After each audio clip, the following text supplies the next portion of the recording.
हिंदवी स्वराज्याचे सरसंस्थापक छत्रपती शिवरायांना मानाचा मुजरा करतो।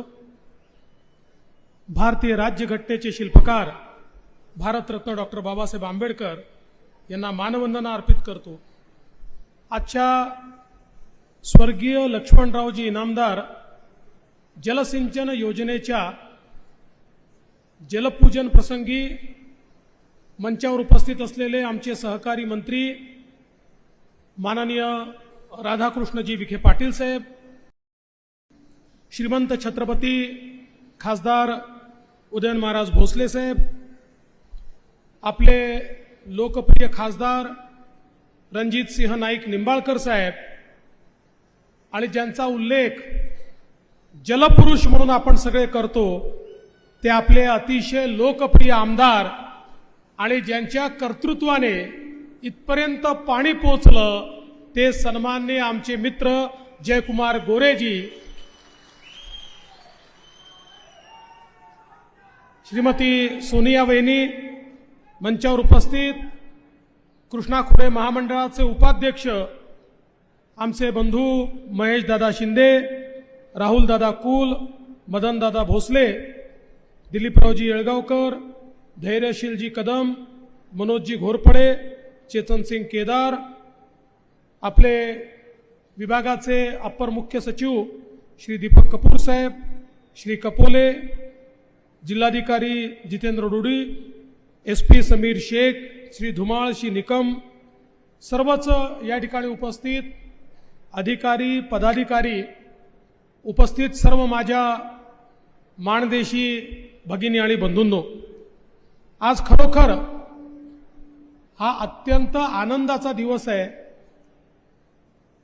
की वर्षानुवर्ष नव्हे तर दशकानुदशक जी भूमी थेंब थेंब पाण्याकरता त्या ठिकाणी तरसत होती, आज त्या भूमीमध्ये प्रत्यक्ष पाणी पोचलेलं आहे आणि त्याचं जलपूजन करायची संधी या ठिकाणी मला मिळाली।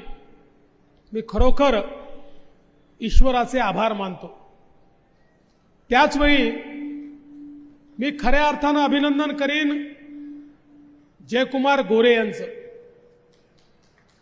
ज्या प्रकारचा पाण्याकरता संघर्ष जयकुमार भाऊंनी केला, मला आठवतं गेले 25 वर्ष मी महाराष्ट्राच्या विधानसभेत काम करतोय आणि जयकुमार भाऊ जेव्हा विधानसभेत आले त्या दिवसापासनं मला देखील एक शब्द पाठ झाला, तो म्हणजे जीए कटापूर। ते विधानसभेत जिथे संधी मिळेल तिथे जीए कटापूर, उरमोडी याच्या पलीकडे त्यांचा बोलण्याचा विषयच नसायचा आणि हळूहळू हा संघर्ष त्यांनी आजच्या दिवसापर्यंत आणला। तुम्ही बघा, ज्या कामांचं उद्घाटन किंवा भूमिपूजन 1997-98 साली झालं आणि मध्ये 15 वर्ष निघून गेले, एक पैसा त्याला मिळाला नाही, एक वीट रस्ता आली नाही, एक खड्डा खोदता आला नाही। ईश्वराच्या कृपेने महाराष्ट्रामध्ये मुख्यमंत्री म्हणून मला संधी मिळाली आणि आम्ही हा विचार केला नाही जयकुमार भाऊ कुठल्या पक्षाचे आहे, कारण मी स्वतः ज्या विदर्भातनं येतो त्या विदर्भातल्या दुष्काळी जनतेचं दुःख मला माहिती होतं आणि ज्यावेळी तेच दुःख पश्चिम महाराष्ट्रातल्या दुष्काळी जनतेचं मी बघितलं, त्याच वेळी ठरवलं विदर्भातला तर दुष्काळ दूर करूच, मराठवाड्यातला दुष्काळ दूर करूच, पण माण देशातला दुष्काळ आणि पश्चिम महाराष्ट्रातला दुष्काळ देखील आपण दूर करायचा आणि त्या दृष्टीनं आम्ही कारवाई ही सुरू केली। आणि 2016-17 मध्ये आपण त्या ठिकाणी याला फेर प्रशासकीय मान्यता दिली, म्हणजे जवळजवळ 20 वर्षांनी फेर प्रशासकीय मान्यता त्याला मिळाली आणि त्याच्या कामाची सुरुवात झाली। या प्रत्येक घटकेला एकच व्यक्ती या गोष्टीचा सातत्याने पाठपुरावा करत होता, तो व्यक्ती म्हणजे जयकुमार भाऊ। जयकुमार भाऊंनी सातत्याने याचा पाठपुरावा केला आणि त्यामुळेच आज हे जलपूजन झालंय आणि त्याच वेळी आमच्या खासदार साहेबांनी आणि आमच्या सगळ्या लोकांनी, संघाचे लोक होते, महेशदादा होते, सगळे लोक आले होते आणि सगळ्यांनी ही विनंती केली की आमची इच्छा आहे की या योजनेला स्वर्गीय लक्ष्मणरावजी इनामदारांचं नाव द्यावं, वकील साहेबांचं नाव द्यावं. कारण वकील साहेबांनी माणसं घडवली ज्यांना प्रत्यक्ष देशाचे प्रधानमंत्री माननीय नरेंद्र मोदीजी आपला गुरु मानतात. ते वकील साहेब हे आपल्या भागातले होते आणि त्यामुळे त्या वकील साहेबांचं नाव द्यावं. ते नाव आपण दिलं आणि आमचे खासदार साहेब फार हुशार आहेत. ते लगेच दिल्लीला पोहोचले आणि त्या ठिकाणी जाऊन सगळ्या अधिकाऱ्यांना सांगितलं की प्रधानमंत्र्यांच्या गुरुजींच्या नावाची योजना आहे, त्यामुळे त्याला पैसे तुम्हाला द्यावेच लागतील आणि लगेच केंद्र सरकारचे पैसे देखील आपल्याला त्या ठिकाणी मिळाले. प्रधानमंत्री कृषी सिंचाई योजनेमध्ये या ठिकाणी ही योजना आली आणि अत्यंत वेगाने हे काम आपल्याला या ठिकाणी होताना पाहायला मिळत आहे. आज आपण पाहू शकतो मोठ्या प्रमाणात शेतकऱ्यांचं कल्याण होणार आहे. आजही या भागामध्ये इतक्या मोठ्या प्रमाणात टँकर चालतात. पिण्याचं पाणी हे या ठिकाणी खऱ्या अर्थानं आपल्याला मिळणार आहे. आंधळी बोगद्याचं काम हे पूर्ण झालं आणि ही देखील अत्यंत चांगला योगायोग आहे जयकुमार भाऊ की 22 जानेवारीलाच तुम्ही पाणी या ठिकाणी आणलं, म्हणजे तिकडे प्रभू श्रीरामांची प्राणप्रतिष्ठा झाली आणि या जनतेला प्राण देणारं पाणी हे या ठिकाणी आपल्या आंधळीच्या धरणामध्ये येऊन पोचलं आणि त्यातनं निश्चितपणे मोठ्या प्रमाणात हे काम सुरू झालं आहे. जवळपास 15,170 हेक्टर सिंचन निर्मिती त्यातनं होते. 27 गावांना पुढे लाभ मिळणार आहे. 3.17 अब्ज घनफूट पाणी हे कृष्णा नदीतनं उचललं जाणार आहे. खटाव आणि माण तालुक्यामध्ये एकूण 27,500 हेक्टरला त्याचा सिंचन लाभ होणार आहे. आणि मला असं वाटतं की या माध्यमातनं हे नुसतं मला असं वाटतं एक साधं काम नाही आहे, तर एक इंजिनिअरिंग मार्वल हे तयार झालेलं आहे की कशा प्रकारे जिथे पाणी आहे तिथनं दुष्काळी भागापर्यंत आपण पाणी आणू शकतो. या संदर्भात फार मोठं मॉडेल हे तयार झालं आहे आणि निश्चितपणे मी सांगू इच्छितो की याला फेर प्रशासकीय मान्यता देऊन 1331 कोटी रुपयाची योजना या ठिकाणी आपण मंजूर केली आहे. मी जयभाऊ तुम्हाला आणि खासदार साहेब तुम्हाला आश्वस्त करतो, एक पैसाही कमी पडू दिला जाणार नाही. तुम्ही जेव्हा मागाल, जसं मागाल तसे या ठिकाणी पैसे मिळतील. आमचे कपूर साहेब आहेत, कपोले साहेब आहेत, ही टीम अशी आहे साहेब, रेकॉर्ड केला रेकॉर्ड. आम्ही गेल्या 1.5 वर्षामध्ये 121 सिंचन प्रकल्पांना त्या ठिकाणी फेर प्रशासकीय मान्यता दिलेली आहे, ज्याच्यातनं 15 लाख हेक्टर जमीन ही पाण्याखाली येईल. हा एक रेकॉर्ड सिंचन विभागाने या ठिकाणी तयार केला आहे आणि मला आनंद वाटतो की या ठिकाणी उरमोडी असेल, जे कटापूर असेल, टेंभू असेल, म्हैसाळ असेल, ज्या योजनांनी संपूर्ण दुष्काळी भाग, साताराचा असो, सांगलीचा असो, सोलापूरचा असो, सगळा दुष्काळी भाग हा दुष्काळ मुक्त होणार आहे. या सगळ्या योजना करण्याची संधी ईश्वराने मला दिली.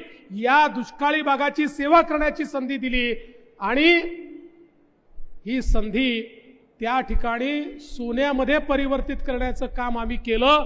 आमच्या या सगळ्या सहकार्यांमुळे, त्यांच्या मदतीमुळे, त्यांच्या पाठपुराव्यामुळे येत्या काळामध्ये हे मोठं परिवर्तन होणार आहे.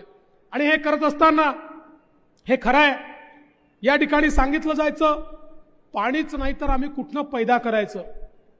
हो, पाणी पैदा करता येत नाही, पण पाण्याचं नीट नियोजन करता येतं.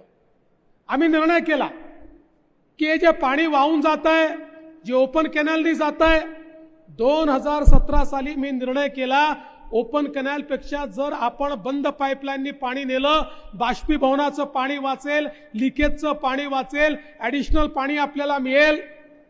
आणि तो निर्णय केल्यानंतर मोठ्या प्रमाणात पाईपलाईननी पाणी नेणं सुरू केलं. त्याचा परिणाम असा झाला, आपलं पाणी वाचलं आणि 8 टीएमसी पाण्याचं फेरवाटप आपल्याला करता आलं। आणि त्यामुळे ज्या दुष्काळी भागाला जुने राज्यकर्ते सांगायचे पाणीच नाही तर आणायचं कुठनं, पाणीच नाही तर आणायचं कुठनं, त्या सगळ्या दुष्काळी भागाला पाणी देण्याचं काम हे आपण या फेरवाटपाच्या माध्यमातून केलं। आणि त्यातनं आता या सगळ्या गावागावापर्यंत हे पाणी निश्चितपणे पोहोचतंय। आणि म्हणून जयाभाई आपण चिंता करू नका, मला माहिती आहे आपण फार हुशार आहात, आपण एक घोषणा करून टाकता आणि मग आम्हाला चिंता लागते की अरे बापरे आता जयाभाऊंनी घोषणा केली आहे आता करायचं काय, मग रोज ते पाठपुरावा करतात। आता केवढी मोठी घोषणा करून टाकली, इलेक्शनच लढणार नाही, मग आली आफत आमच्यावर। आता जयाभाऊ इलेक्शन लढणार नाही, वहिनींना पटवून घेतो, वहिनींना उभं करून टाकतो। पण आता जयाभाऊंनी घोषणा केली म्हणजे जयाभाऊंना माहिती आहे आता सगळी यंत्रणा ही धावत त्या ठिकाणी निघणार आहे। मी आपल्याला निश्चितपणे सांगतो, कपूर साहेब सांगू ना, कपूर साहेब सांगू, ऑगस्ट पर्यंत जी फेरप्रशासकीय मान्यता आहे ती देऊ, ऑगस्ट पर्यंत जे पाण्याची योजना पूर्ण करायची आहे ती करू।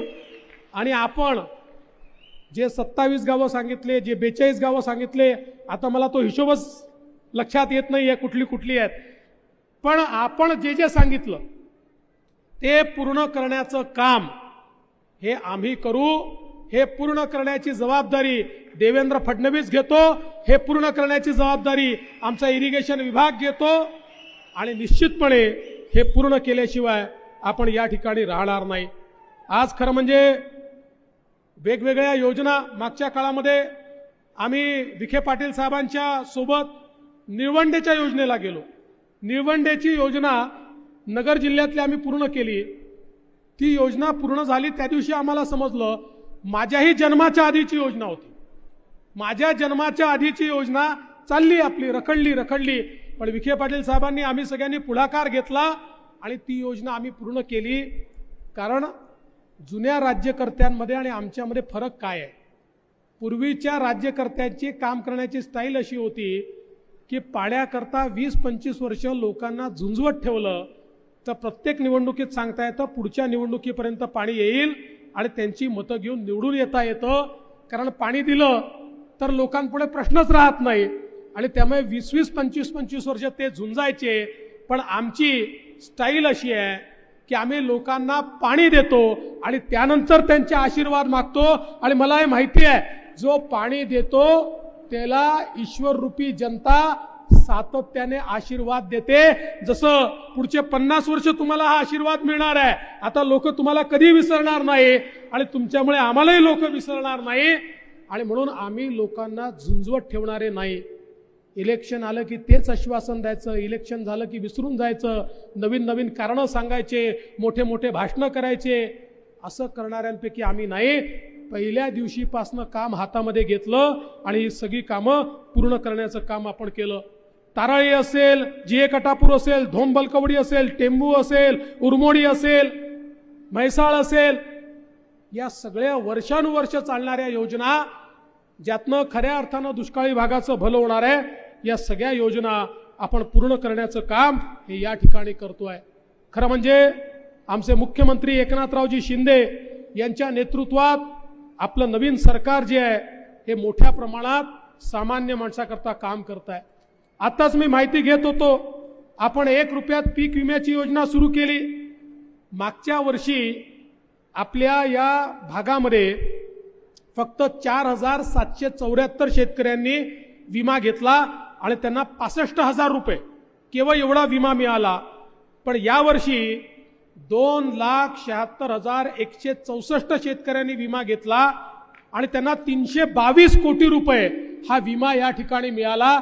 म्हणजे शेतकऱ्यांच्या पाठीशी उभं राहणारं हे सरकार आहे।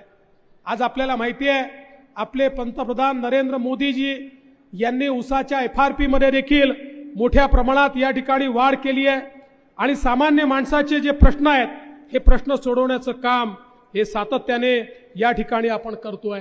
मी आज फार लांबलचक भाषण याकरता करणार नाही, आपण लोक देखील सकाळी 9 वाजतापासून आला आहात आणि आम्हालाही कॅबिनेटच्या बैठकीकरता जायचं आहे। पण एक गोष्ट निश्चितपणे सांगतो, लोकप्रतिनिधी कसे असावेत असं जर मला कोणी विचारलं तर मी जयकुमार भाऊंचा उल्लेख करेन आणि आमच्या खासदार निंबाळकर साहेबांचा उल्लेख करेल। वर्षानुवर्ष केवळ हेच नाही, आता कॉरिडॉरचा विषय आला, कॉरिडॉरच्या विषयाला त्या ठिकाणी सातत्याने पाठपुरावा करून अंतिम टप्प्यापर्यंत या मंडळींनी पोहोचवलं। तो दिवस दूर नाही आहे की ज्या दिवशी आमच्या शेतकऱ्यांची मुलं या मान देशामधल्याच उद्योगांमध्ये त्या ठिकाणी काम करताना आपल्याला दिसतील, त्यांना कुठेतरी मुंबईकडे किंवा देश विदेशात जावं लागणार नाही, अशा प्रकारची व्यवस्था या ठिकाणी आपल्या लोकप्रतिनिधींच्या माध्यमातून होते आहे। आणि म्हणूनच हे जे काही काम या ठिकाणी चाललंय, यामुळे आपल्या सगळ्यांचा आशीर्वाद आमच्या पाठीशी आहे आणि आमचा आपल्याला शब्द आहे, आम्ही देखील आपले आशीर्वाद कधीच विसरणार नाही। आम्ही आपल्या प्रेमात राहू इच्छितो, आम्ही आपल्या ऋणात राहू इच्छितो आणि म्हणूनच जोपर्यंत ईश्वर शक्ती देईल तोपर्यंत तुमची सेवा आम्ही करतच राहू, हा विश्वास तुम्हाला देतो। आणि पुन्हा एकदा आपण सगळे जयकुमार भाऊंचं उभं राहून टाळ्या वाजवून एकदा जोरदार या ठिकाणी स्वागत करूया, त्यांचं अभिनंदन करूया, खासदार साहेबांचं स्वागत आणि अभिनंदन करूया, एवढीच आपल्या सगळ्यांना विनंती करतो आणि माझं बोलणं संपवतो। धन्यवाद। जय हिंद, जय महाराष्ट्र।